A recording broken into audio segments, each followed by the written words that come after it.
On l'a vu aux dernières élections européennes, toute une partie de l'électorat de la droite parisienne traditionnelle qui avait voté pour En Marche. Cet électorat-là est très fortement anti-Hidalgo.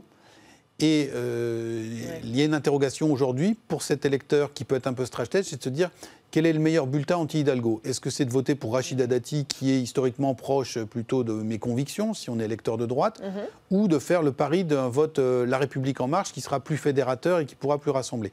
C'est ce qui, je pense, a fait bouger les lignes depuis le début de la campagne, quand Cédric Villani s'est déclaré. Parce qu'à partir de ce moment-là, La République En Marche n'est plus apparue à Paris comme étant l'assurance tout risque contre Anne Hidalgo.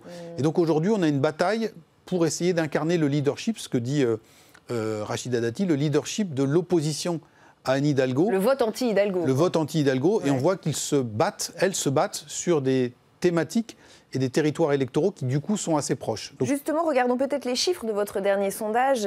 IFOP Fiducial pour le Journal du Dimanche et Sud Radio. Regardons, Anne Hidalgo est en tête des intentions de vote, quand même. Elle tient bon avec 24%, malgré ce front anti-Hidalgo.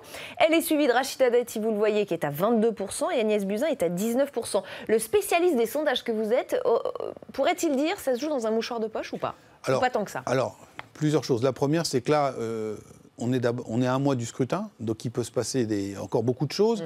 Agnès Buzyn vient d'être désignée tête de liste, donc il faut lui laisser le temps de s'installer pour voir des éventuels effets, premièrement. Deuxièmement, on rappellera toujours que c'est une photographie à un instant T et donc pas une projection des résultats. Troisième élément, on l'a vu précédemment, on a des zones de concurrence très fortes entre au moins deux des candidates. Et donc on va voir comment les choses vont évoluer. Et puis dernièrement, spécifiquement à Paris, là, nous sommes, par la force des choses, sur un sondage qui a ses limites, sur une photographie sur l'ensemble de la ville.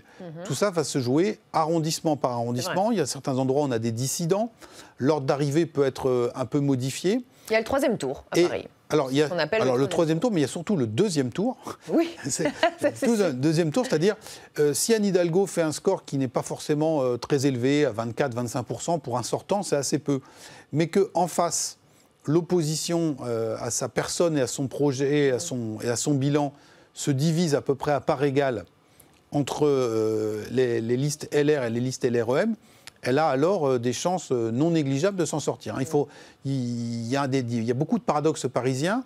Aux dernières élections européennes, Paris est une des villes qui a voté le plus pour les écologistes. Et là, ils sont à la peine.